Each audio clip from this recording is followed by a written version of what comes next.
Good morning मेरे प्यारे प्यारे बच्चों, कैसे हैं आप लोग।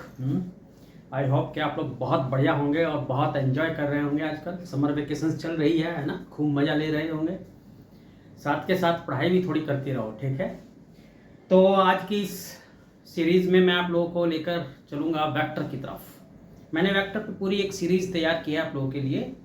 डेली मैं वेक्टर की एक एक वीडियो आप लोगों को सेंड करता रहूँगा, जिसमें वेक्टर से रिलेटेड हर तरीके की इंफॉर्मेशन आपको मिलेगी।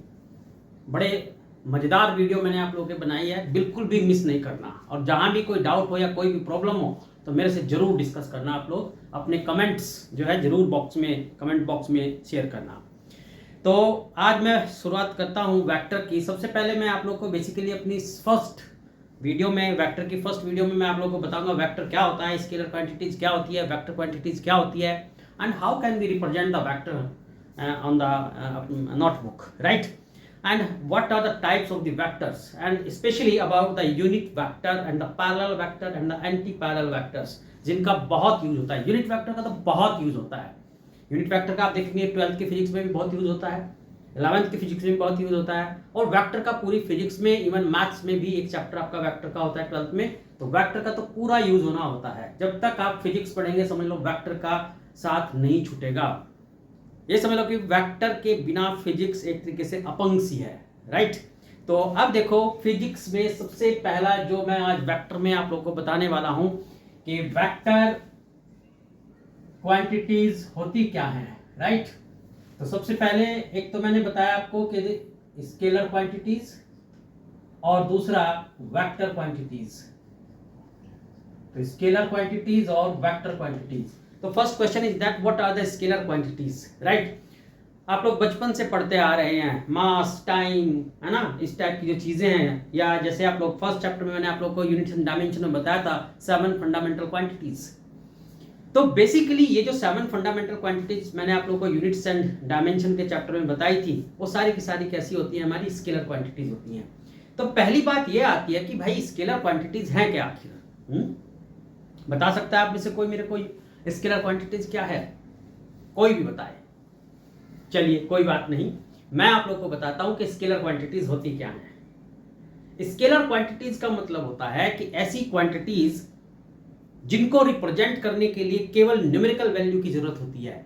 उस न्यूमेरिकल वैल्यू को हम लोग बोलते हैं मैग्नीट्यूड, राइट। तो मैंने क्या बताया, the scalar quantities are those quantities which needs only the magnitude for their representation. Okay, इनके रिप्रेजेंटेशन के लिए हमें किसी डायरेक्शन की जरूरत नहीं होती है। That's why these quantities do not follow the vector algebra. ये वेक्टर अलजेब्रा यानी कि वेक्टर के जो रूल्स होते हैं एडिशन, सब्ट्रैक्शन और मल्टीप्लिकेशन के, उनको ये फॉलो नहीं करती है, ठीक है। तो मैंने क्या बात बताई, 3 बातें इसमें मैंने बताई है। पहली कि scalar quantities needs only magnitude, that is the numerical value for their representation. These quantities do not require the direction and these quantities do not follow the vector algebra.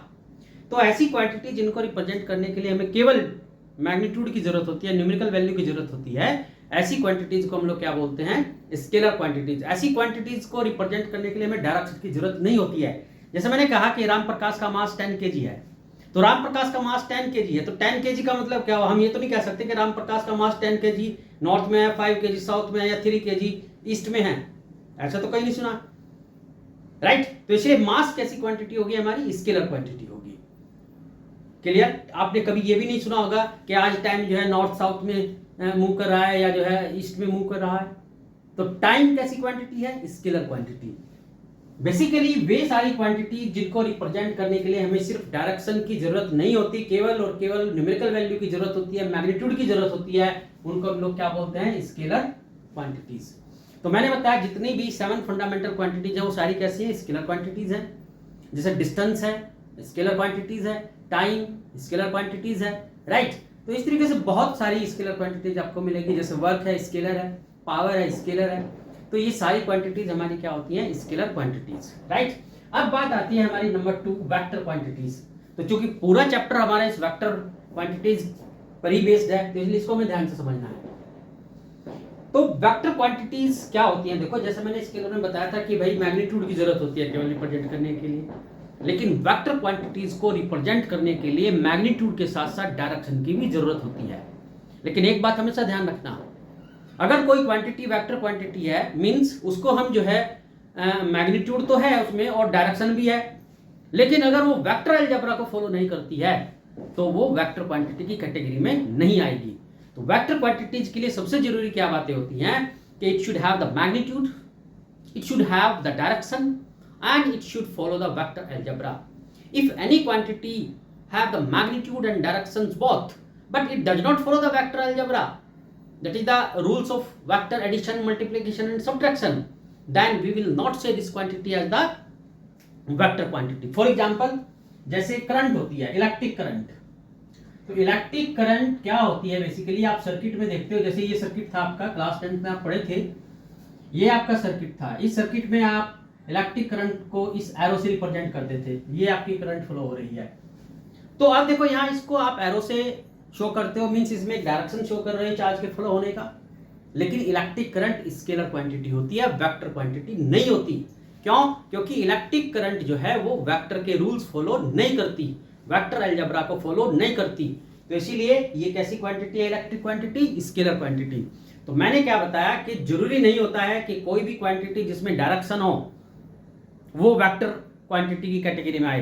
Vector quantity की category में आने के लिए जो third main condition है वो है कि it should follow the vector algebra. तो मेन चीज क्या हो गई कि वेक्टर क्वांटिटीज केवल वही वेक्टर क्वांटिटीज की कैटेगरी में आएंगी जिसमें मैग्नीट्यूड हो, डायरेक्शन हो और साथ के साथ वो वेक्टर अलजेब्रा को भी फॉलो करती हो। अगर वो वेक्टर अलजेब्रा को फॉलो नहीं करती है, भले ही उसमें डायरेक्शन हो, जैसे मैंने एग्जांपल दिया इलेक्ट्रिक करंट का, तो वो वेक्टर क्वांटिटी की कैटेगरी में नहीं आएगी। राइट, तो वेक्टर क्वांटिटीज हमारी कौन कौन सी हो सकती है, देखो जैसे आप पढ़े थे डिस्प्लेसमेंट, तो डिस्प्लेसमेंट कैसी क्वांटिटी है, वेक्टर क्वांटिटी है, क्योंकि इसको रिप्रेजेंट करने के लिए हमें डायरेक्शन की जरूरत होती है। वेलोसिटी, वेलोसिटी कैसी क्वांटिटी है, वेक्टर क्वांटिटी है। जैसे टॉर्क, 7 चैप्टर रोटेशनल मोशन में आप पढ़ेंगे टॉर्क, टॉर्क कैसी क्वांटिटी होती है, वेक्टर क्वांटिटी होती है। एक्सेलरेशन, फोर्स, तो ये सारी क्वांटिटीज जो है डायरेक्शन की इनको जरूरत होती है रिप्रेजेंट करने के लिए, तो ऐसी क्वांटिटीज को हम लोग क्या बोलते हैं, वेक्टर क्वांटिटीज। तो मेरी बात क्लियर हो गई आप लोगों को, मैंने बताया स्केलर क्वांटिटीज, दूसरा वेक्टर क्वांटिटीज। अब बात आती है कि वेक्टर क्वांटिटीज को हम रिप्रेजेंट कैसे करेंगे। जैसे भाई मैंने सपोज किया कि राम प्रकाश है, Ram Prakash moves 10 kilometre in north, Ram Prakash 10 kilometre north में जाता है। अब इसको आपको अपनी कॉपी पे रिप्रेजेंट करना है, 10 किलोमीटर इन नॉर्थ। तो देखो बेटा 10 किलोमीटर को आप अपनी कॉपी पे कैसे रिप्रेजेंट कर सकते हो, आप लोग शुरू से ग्राफ ड्रॉ करना आप लोग को आता है, शुरू से आप लोग ग्राफ पढ़ते आए हो छठी 7वीं 8वीं क्लास में, तो उसमें आप क्या किया करते थे, एक स्केल सपोज कर लिया करते थे, उसमें क्या करते थे कि let 1 centimetre is equal to 2 kilometre, 2 से वो आपकी मर्जी है, 1 किलोमीटर ले लो depending on the size of the notebook. 1 centimetre में मैंने जैसे यहाँ 2 किलोमीटर सपोज कर लिया, तो इसका मतलब क्या हो गया कि 10 किलोमीटर में कितना हो जाएगा, 1 सेंटीमीटर किसके इक्वल है, 2 किलोमीटर के, तो 10 किलोमीटर किसके इक्वल हो जाएगा, 5 सेंटीमीटर। तो अब हम क्या करते हैं, जब हम इस वेक्टर क्वांटिटी को अपनी नोटबुक पे रिप्रेजेंट करते हैं तो उसमें क्या करते हैं हम लोग, जैसे यहाँ ये ओरिजिन हो गया रेफरेंस पॉइंट, ठीक, यहां से 5 सेंटीमीटर की लेंथ की एक लाइन हमने ड्रॉ की है, जहां से आप ये ड्रॉ कर रहे हो स्टार्टिंग पॉइंट, इसको हम बोलते हैं वेक्टर का टेल, क्या बोलते हैं इसको, वेक्टर का टेल। और ये आपकी 5 सेंटीमीटर हो गई, 1 2 3 4 5। तो यहां पर आकर हम लोग एक एरो लगा देते हैं इस तरीके से, इसको हम बोलते हैं हेड, इसको हम क्या बोलेंगे, हेड। और ये जो लेंथ आई आपकी, ये इस लेंथ को हम लोग बोलते हैं इसका मैग्नीट्यूड, क्या बोलेंगे इसको हम, इसका मैग्नीट्यूड, यानी ये इसकी न्यूमेरिकल वैल्यू को रिप्रेजेंट करता है, मैग्नीट्यूड। तो बेसिकली क्या हो गया कि भाई अगर हमें किसी वेक्टर को रिप्रेजेंट करना है तो हम लोग क्या करते हैं, एक एरो ड्रॉ करते हैं उस डायरेक्शन में जिस डायरेक्शन में वो हमको गिवन होता है। जैसे यहाँ पर हमको क्या गिवन था कि Ram Prakash moves 10 kilometre in north, तो हमको गिवन था कि राम प्रकाश जो है 10 किलोमीटर नॉर्थ डायरेक्शन में जा रहा है। तो हमने इसीलिए यहाँ पर इस 10 किलोमीटर के इक्विवेलेंट 5 सेंटीमीटर की ये लाइन ड्रॉ की, राइट, जिसकी लेंथ जो है क्या रिप्रेजेंट करती है, मैग्नीट्यूड को, और इसका जो एंडिंग पॉइंट होता है जहां पर हम ये एरो लगाते हैं वो किसको रिप्रेजेंट करता है, हेड को, और जो इनिशियल पॉइंट होगा वो क्या बोलेंगे यहाँ पर उसको, टेल। तो ये हमारा तरीका होता है किसी भी वेक्टर को रिप्रेजेंट करने का, यानी किसी भी वेक्टर को अगर हमें रिप्रेजेंट करना है तो हम लोग एक एरो से रिप्रेजेंट करते हैं। इस एरो की जो लेंथ होती है वो मैग्नीट्यूड देती है, इसका इनिशियल पॉइंट टेल कहलाता है, और ये फाइनल पॉइंट जहां पर एंड करते हो इस वेक्टर का वो होता है इसका हेड, जो रिप्रेजेंट करता है इसकी डायरेक्शन को। तो मेरी बात क्लियर हो गई कि हम वेक्टर को कैसे रिप्रेजेंट करेंगे, एक एरो से रिप्रेजेंट करेंगे। क्लियर? अगर कोई डाउट होगा तो मेरे से पूछना। ये बिल्कुल बेसिक सी चीजें हैं जो वेक्टर को पढ़ने से पहले हमें आनी चाहिए। चलिए अब मैं बताता हूं कि वेक्टर के काइंड्स कितने होते हैं। तो देखो बहुत सारे काइंड्स होते हैं इसके। सबसे पहले मैं यहाँ वो डिस्कस करूंगा जो चैप्टर के पॉइंट ऑफ व्यू से इंपॉर्टेंट्स हैं। Kinds of vector.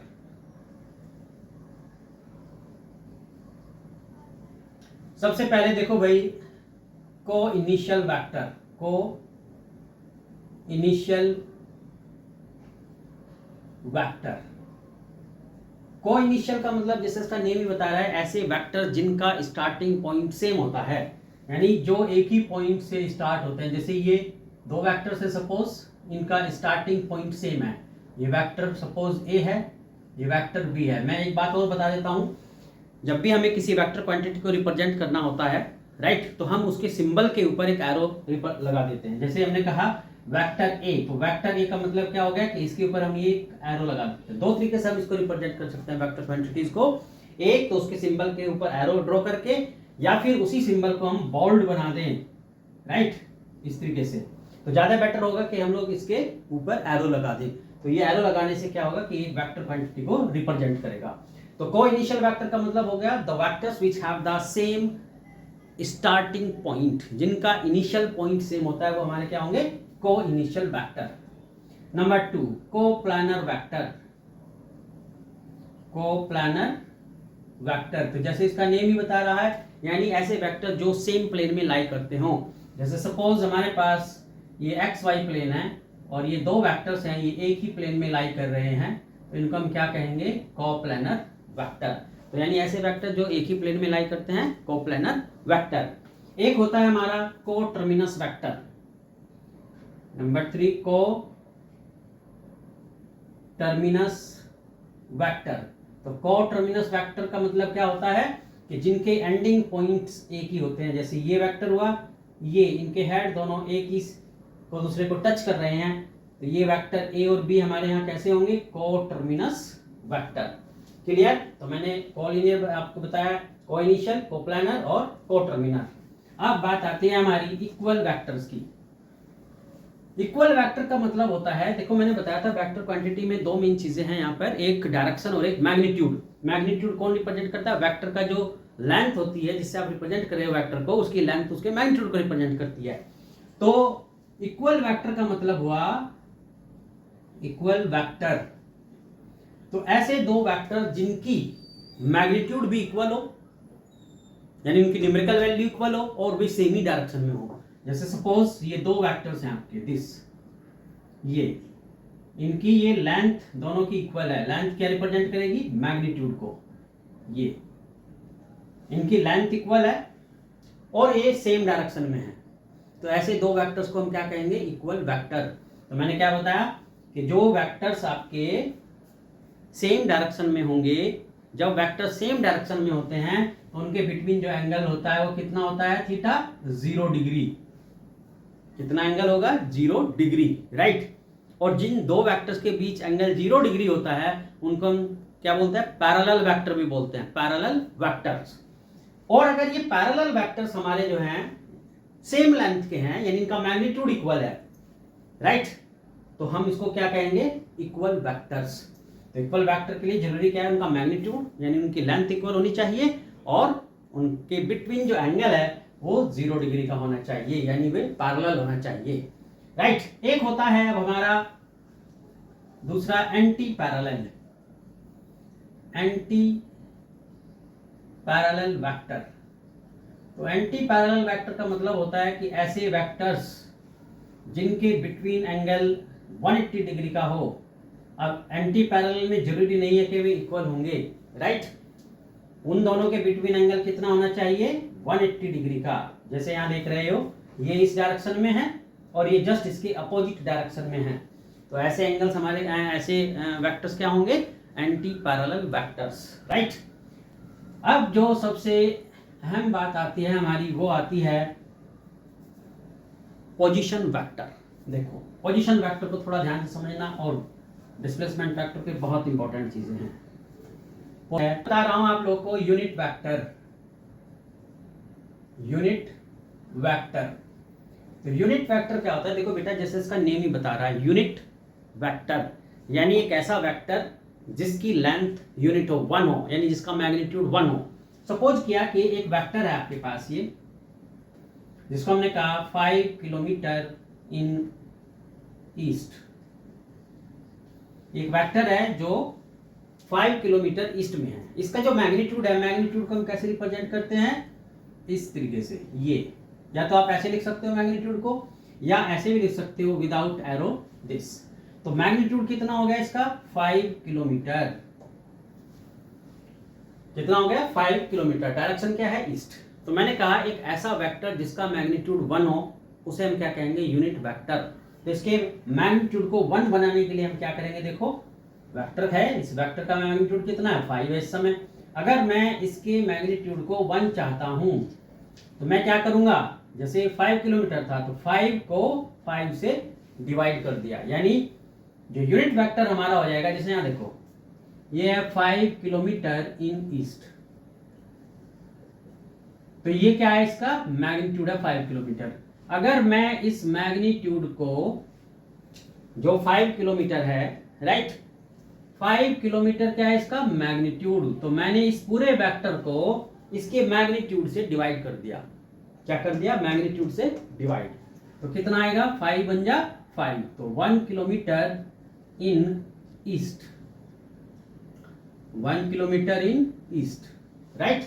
तो अब ये क्या आ गया, इसका मैग्नीट्यूड आ गया 1। तो इससे हम क्या कंक्लूजन निकालते हैं कि अगर वेक्टर को, जो अपना वेक्टर है, अगर उस वेक्टर को उसके मैग्नीट्यूड से डिवाइड कर दें, राइट, तो क्या आएगा हमारे पास, कितना आया, यूनिट। तो यानी यूनिट वेक्टर। और यूनिट वेक्टर को रिप्रेजेंट करने का तरीका क्या होता है कि जिस वेक्टर का हमें यूनिट वेक्टर चाहिए उसके ऊपर हम लगा देते हैं cap. This is known as the cap, और कैरेट भी बोलते हैं इसको। इसलिए ये क्या हो गया, यूनिट वेक्टर का फॉर्मूला। क्या बताया मैंने, ये यूनिट वेक्टर का फॉर्मूला, यानी वेक्टर को उसी के मैग्नीट्यूड से डिवाइड कर दोगे तो कितना आ जाएगा, यूनिट वेक्टर। अब देखो, जैसे हमारे एक्स एक्सिस, वाई एक्सिस और जेड एक्सिस होते हैं, जैसे ये आपके क्या हैं, एक्स एक्सिस, वाई एक्सिस और जेड एक्सिस है, राइट। अब यहां ध्यान से समझो, ये फिक्स नोटेशंस हैं जो पूरी लाइफ आप यूज करोगे। तो जैसे मान लिया ये एक्स एक्सिस है आपका, तो एक्स एक्सिस के अलोंग जो यूनिट वेक्टर होता है उसको हम लिखा करते हैं आई कैप। ये क्या है, unit vector, unit vector along x axis, along x axis. Y axis के अलोंग जो यूनिट वेक्टर होता है उसको हम रिप्रेजेंट करते हैं जे कैप से। तो ये क्या है, J cap, unit vector along Y axis. और जेड एक्सिस के अलोंग जो हमारा यूनिट वेक्टर होता है उसको हम किससे रिप्रेजेंट करते हैं, के कैप से। ये आपका कौन सा है, जेड एक्सिस। तो इसके अलोंग जो यूनिट वेक्टर होगा उसको हम कैसे रिप्रेजेंट करेंगे, स्मॉल के बनाकर उसके ऊपर कैप। तो ध्यान रखो, आई एक्सिस के along unit vector i cap, j axis के अलोंग, वाई एक्सिस के अलोंग जे कैप, और जेड एक्सिस के अलोंग के कैप। तो ये हमारे यूनिट वेक्टर्स होते हैं along x axis, y axis and z axis. तो यूनिट वेक्टर का मतलब मैंने बताया था अभी, ध्यान रखना आप लोग कि भाई जिसका मैग्नीट्यूड 1 होता है। तो इसका मतलब क्या हुआ कि ये जो आई कैप है आपके, इनका मैग्नीट्यूड कितना होगा, 1। जे कैप का मैग्नीट्यूड कितना होगा, 1, और के कैप का मैग्नीट्यूड कितना होगा, 1। क्लियर? आई होप कि यहां तक आपको कोई डाउट नहीं होगा। चलिए अब मैं बताता हूं आपको position vector and displacement vector. Position vector, ध्यान से समझना, बड़ा मजेदार है। पोजीशन वेक्टर, देखो भाई समझो, ध्यान से समझो, बहुत मजेदार चीज है। आज आपको बड़ा मजा आने वाला है। ये जो वेक्टर वाला चैप्टर है ना, ये बहुत बेसिक और बहुत इंटरेस्टिंग है। आगे ये 12th में जब आप इसको पढ़ोगे तो 12th के मैथ्स में पूरा एक चैप्टर है, समझ लो आपने यहाँ पढ़ लिया ना वेक्टर, तो वहाँ फिर पढ़ने की जरूरत नहीं पड़ेगी, ठीक है। और वहाँ आगे फिर 3D भी आपका जो है इस वेक्टर से ही रिलेटेड होगा। तो ध्यान से समझना एक एक चीज़ इसकी, जो मैं बता रहा हूँ, बड़ा धमाकेदार चीज़ें हैं। तो आप देखो पोजीशन वेक्टर, जैसे इसका नेम ही बता रहा है, इसके नेम से समझो। पोजीशन, किसी भी गिवन ऑब्जेक्ट की पोजीशन को जब हम रिप्रेजेंट करते हैं with respect to given reference point. जैसे सपोज मोहनलाल ISBT दिल्ली से जयपुर जाना चाहता है, तो शुरुआत कहां से की उसने? ISBT दिल्ली से। तो ISBT दिल्ली को हम लोग क्या सपोज करके चलेंगे? उसका रेफरेंस पॉइंट, जहां से वो स्टार्टिंग कर रहा है, और गया कहां? जयपुर। तो यानी दिल्ली ISBT से जयपुर तक का जो वेक्टर हम शो करना चाहते हैं उसे हम क्या बोलेंगे? यूनिट वेक्टर है आपका, position vector with respect to ISBT Delhi. यानी दिल्ली जो ISBT है आपका, वो क्या हो गया? ओरिजिन हो गया एक तरीके से। जैसे अगर कार्टेशियन प्लेन में आप देखें, ये आपका ओरिजिन है, तो इस ओरिजिन के रेस्पेक्ट में किसी भी ऑब्जेक्ट की जो पोजीशन को रिप्रेजेंट करेगा वेक्टर, उसी को हम क्या बोलेंगे? Position vector. Position vector basically हमको क्या बताता है? इस ओरिजिन के रेस्पेक्ट में इस ऑब्जेक्ट की जो स्ट्रेट लाइन के अलोंग डिस्टेंस है, यानी लीनियर डिस्टेंस, उसके बारे में बता रहा है इस डायरेक्शन में। तो जैसे यहां पर ये आपका ऑब्जेक्ट है सपोज P पॉइंट पर, राइट? तो इसको हम क्या बोलेंगे? Position vector of P। और इसको कैसे रिप्रेजेंट करेंगे? OP। यहां इसको आप ऐसे भी लिख सकते हो R। पोजीशन वेक्टर इसका क्या हो गया? OP equal to R two से। अब देखो, आप जानते हो कि इसकी जो कोऑर्डिनेट्स हैं ओरिजिन के, वे 0 0 होते हैं। और यहाँ पर जो कोऑर्डिनेट्स हमने सपोज किया, ये बेसिकली क्या है? 3D है। जैसे यहाँ ये x एक्सिस है आपकी, ये y एक्सिस है, ये z एक्सिस है। तो ये 3D स्पेस को मैं लेकर चल रहा हूँ। इसके कोऑर्डिनेट्स यहाँ पर है x, y और z। ये 3 कोऑर्डिनेट्स हैं इस पॉइंट के, x एक्सिस के अलोंग x, y एक्सिस के अलोंग y और z एक्सिस के अलोंग z, राइट? तो अब अगर हमें इस पोजीशन वेक्टर को इसकी इस कोऑर्डिनेट्स फॉर्म में लिखना है तो कैसे लिखेंगे? इसका रूल होता है बिल्कुल सिंपल सा, कि जो सेकंड वाला है, जैसे आपने लिखा OP, तो P के कोऑर्डिनेट्स में से O के कोऑर्डिनेट्स माइनस कर दो, यानी सेकंड वाले पॉइंट से फर्स्ट वाले पॉइंट के कोऑर्डिनेट्स माइनस कर दो। कैसे? देखो, तो P के कोऑर्डिनेट्स क्या है? x, तो x माइनस 0, क्योंकि ओरिजिन का क्या था? 0। अब किसके अलोंग है? ये x एक्सिस के अलोंग है, इसलिए यहां पर लगाएंगे I कैप। इसी तरीके से y minus 0, j cap, y axis के along unit vector j cap, plus z axis के अलोंग यूनिट वेक्टर क्या होता है? k cap. तो क्या आ जाएगा हमारे पास? OP equal to R equal to xi yj zk। तो मेरे बच्चे, ये क्या आ गया हमारा? Position vector of this point P in terms of its coordinates. Clear है मेरी बात? नहीं समझ में आया ना? पूछ लेना, शर्माना बिल्कुल मत। तो ये था हमारा इसका position vector of P with respect to the given reference point O, जिसको हमने यहाँ ओरिजिन लिया। क्लियर है? चलिए अब मैं बताता हूं कि अगर मेरे को इस पोजीशन वेक्टर का मैग्नीट्यूड निकालना है, तो मैग्नीट्यूड निकालने का तरीका क्या होता है? जैसे हमने लिखा है यहाँ पे OP का मैग्नीट्यूड। तो बेटा हमेशा ध्यान रखो, इसके मैग्नीट्यूड निकालने का तरीका क्या होता है? जब भी आपका वेक्टर इस फॉर्म में होगा, तो उस केस में I का जो कोफिशिएंट है, I का कोफिशिएंट क्या है? x, तो इसका स्क्वायर करो। y का कोफिशिएंट क्या है? j, प्लस y का कोफिशिएंट हमारा, j का कोफिशिएंट y, तो y का स्क्वायर करो, प्लस k का जो कोफिशिएंट है वो है z का स्क्वायर करो। तो ये क्या आ गया हमारा? Magnitude of this vector, which is here we called as position vector. So in this way you can find out the position vector with respect to the given reference point, and as well as you can find out its magnitude by using this formula, right? Okay, चलिए next, अभी मैं केवल थोड़ी इसकी concept बता रहा हूँ vector की, इस पे मैं अभी क्वेश्चंस लूंगा, ठीक है। तो जल्दबाजी नहीं करेंगे, बढ़िया तरीके से लेंगे हर चीज़ को, इसलिए मैंने कई सारे इसके पार्ट्स बनाए हैं आप लोगों के लिए, ताकि हर टॉपिक को हम उसमें बहुत अच्छे से डिस्कस कर सकें। तो आज ये वेक्टर का पहला पार्ट है जो मैं आप लोगों को समझा रहा हूँ चीज़ें, ठीक है। तो कई सारे इसके पार्ट्स में आपको मैं समझाऊंगा। तो अब बात आती है कि भाई डिस्प्लेसमेंट वेक्टर क्या होता है। डिस्प्लेसमेंट वेक्टर,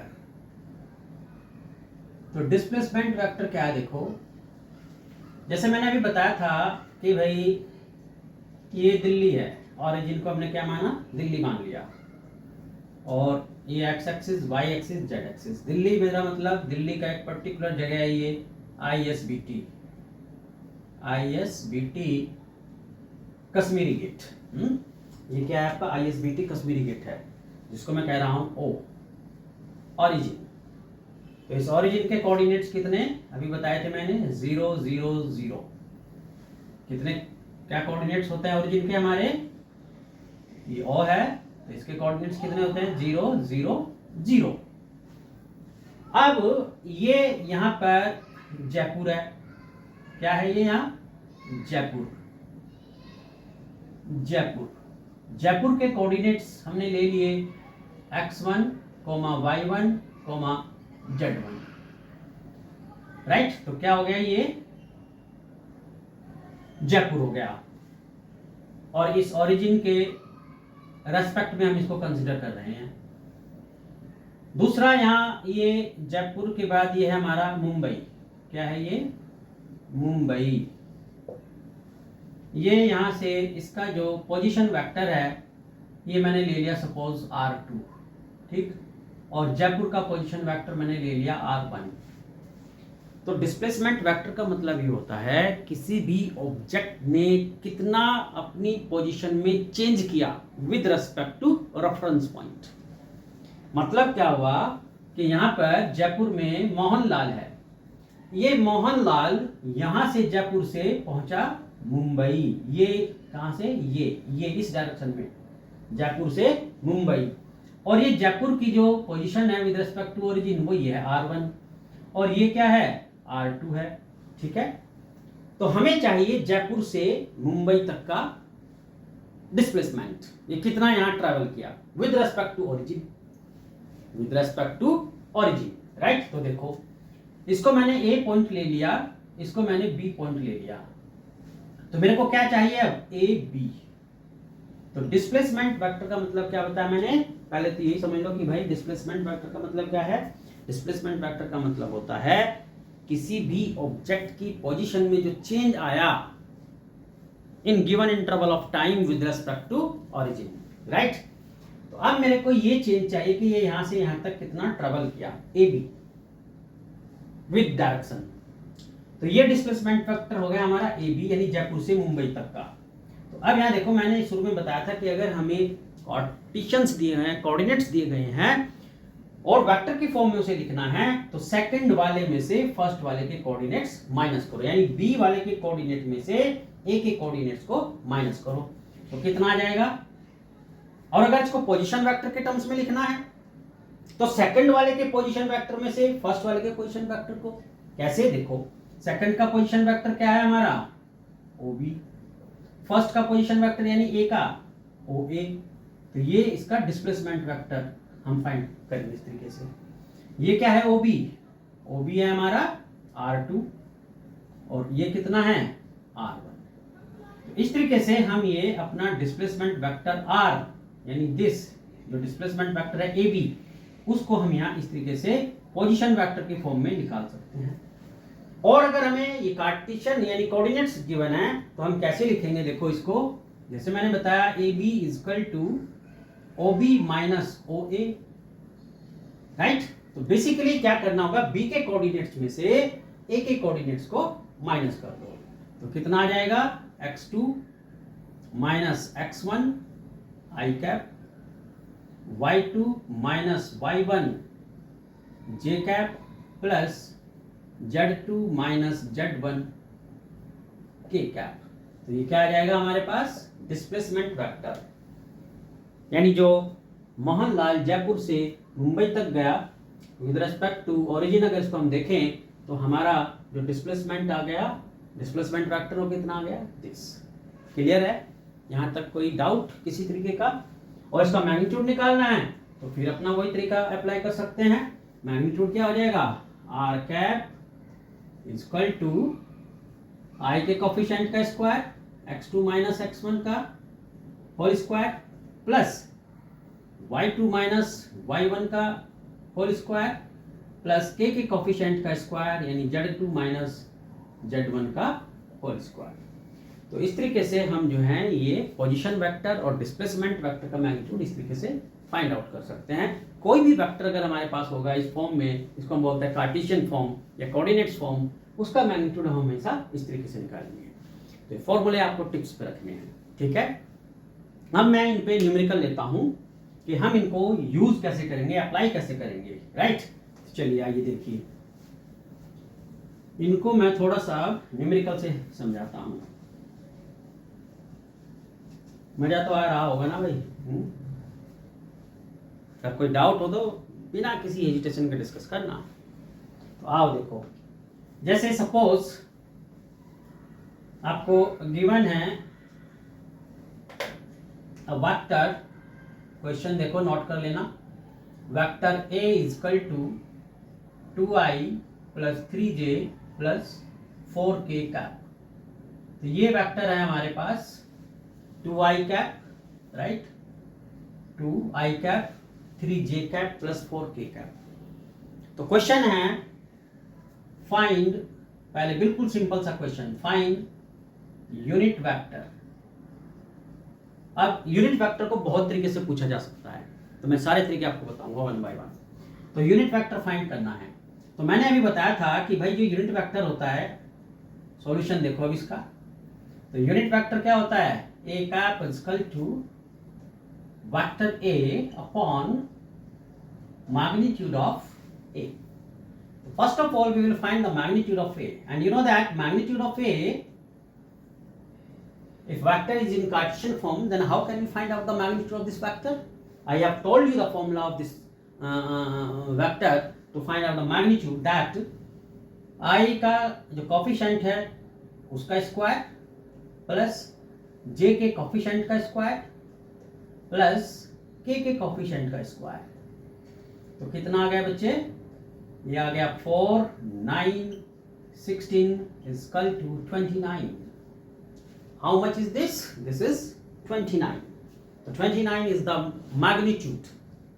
क्या है ये? Magnitude of this given vector. Now you have to find out the unit vector. So put in this formula. The unit vector is equal to what?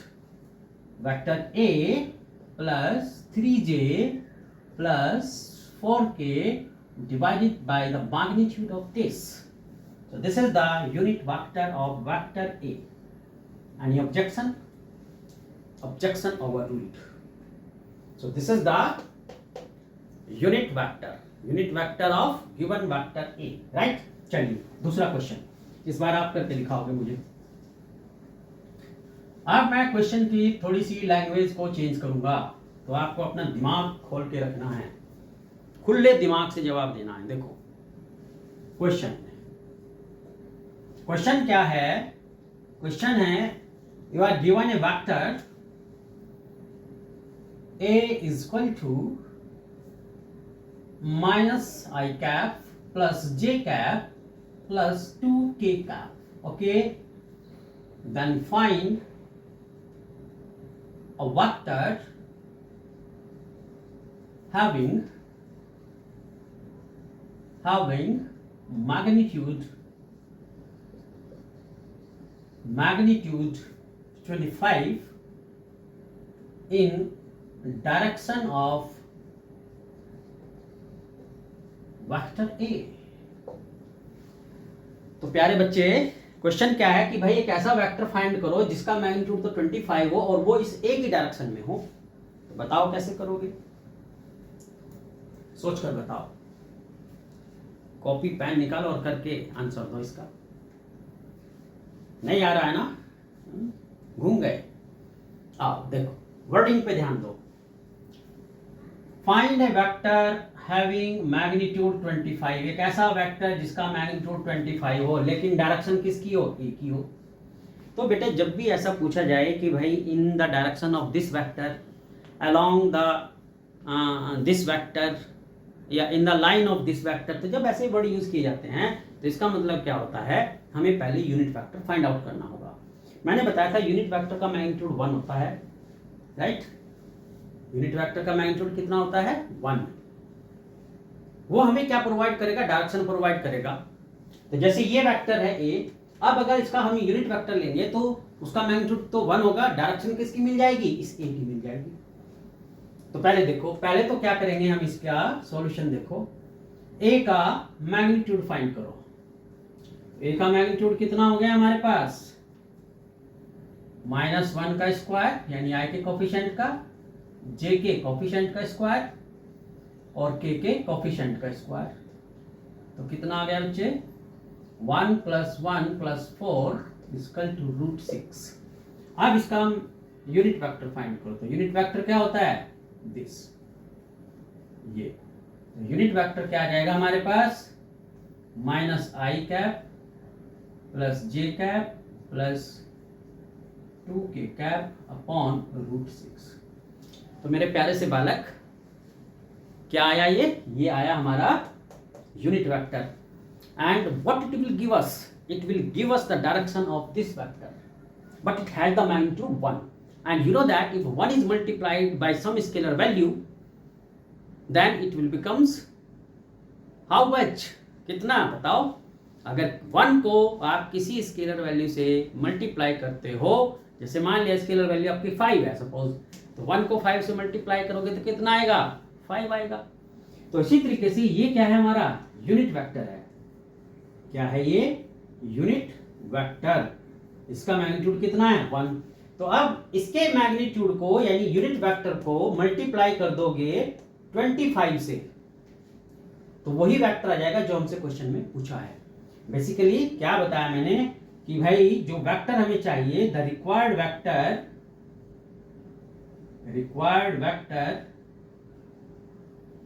Equal to 25 × a cap. हमें क्या चाहिए था, ए का direction चाहिए था, तो इस A cap ने हमको ए का डायरेक्शन दे दिया। और ए कैप का मतलब क्या है, यूनिट वेक्टर, यानी मैग्नीट्यूड 1 है। तो अब इस यूनिट वेक्टर को अगर हम 25 से मल्टीप्लाई कर देंगे तो ये कितना हो जाएगा, 25 टाइम्स, राइट। और डायरेक्शन किसका आ गया, ए का आ गया।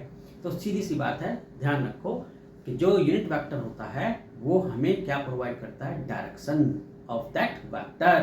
तो इसलिए जो रिक्वायर्ड वेक्टर है वो हमारे पास कितना आ गया, 25 अपॉन √6 मल्टीप्लाई माइनस कितना, आई कैप प्लस जे कैप प्लस 2k कैप। तो ये हमारा क्या आ गया, रिक्वायर्ड वेक्टर आ गया। ठीक है, एक ऐसा वेक्टर आ गया जिसका मैग्नीट्यूड 25 था और जिसकी डायरेक्शन ए की डायरेक्शन थी, राइट। चलिए एक क्वेश्चन और देता हूं, खुद से करना इस पार्ट।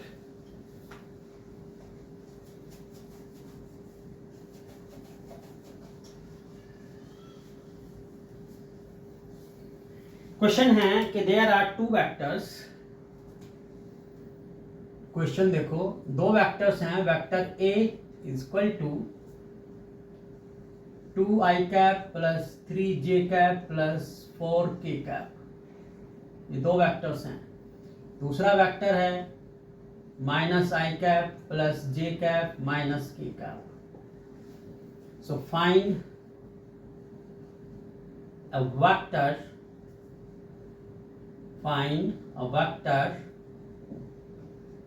with having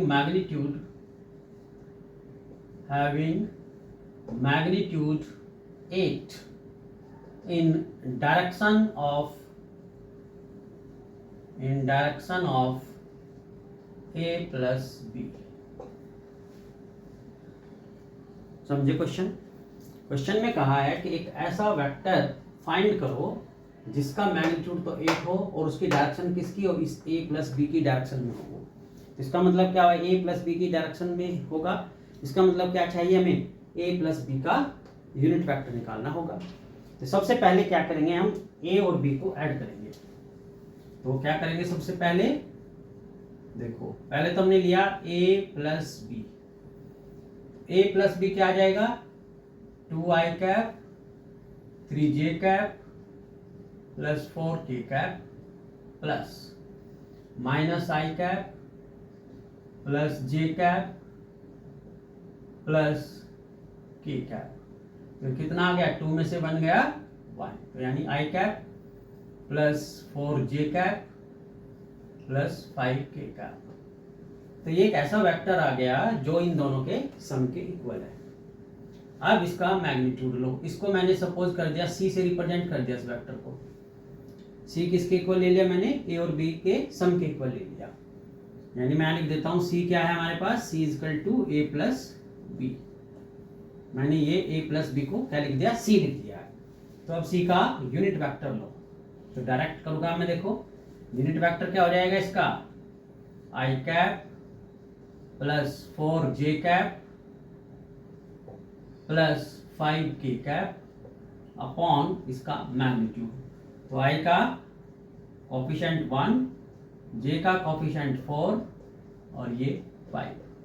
तो कितना आ गया बेटा, ये आ जाएगा i cap 4j cap plus 5k cap on, यहाँ देखो 1 और ये 16 मैं लिख देता हूँ, चलो 1 plus 16 plus 25 then how much, 26 36 42। तो यूनिट वेक्टर कितना आ गया हमारे पास, वो आ गया i cap 4j cap plus 5k cap on how much, ये आ जाएगा 25 26 26 32 42। तो रिक्वायर्ड वेक्टर एक ऐसा वेक्टर जिसका मैग्नीट्यूड कितना बोला था क्वेश्चन में, 8 हो और इन a प्लस बी के डायरेक्शन में हो। तो यानी कितना आ जाएगा, 8c कैप, यानी 8 upon root 42 i cap 4j cap plus 5k cap. तो ये क्या आ गया हमारे पास, रिक्वायर्ड वेक्टर आ गया जिसका मैग्नीट्यूड कितना है, इसका मैग्नीट्यूड है 8 और डायरेक्शन किसकी है, a प्लस बी की, राइट। तो नोट कर लो आप लोग इसको, कहीं भी कोई डाउट हो तो जैसे डिस्कस करो। तो आज मैंने आप लोग को जो पढ़ाया वो पढ़ाया कि यूनिट वेक्टर हम लोग कैसे कैलकुलेट करते हैं। अब मैं बताता हूं पोजीशन वेक्टर और डिस्प्लेसमेंट वेक्टर कैसे कैलकुलेट करेंगे। आओ देखो,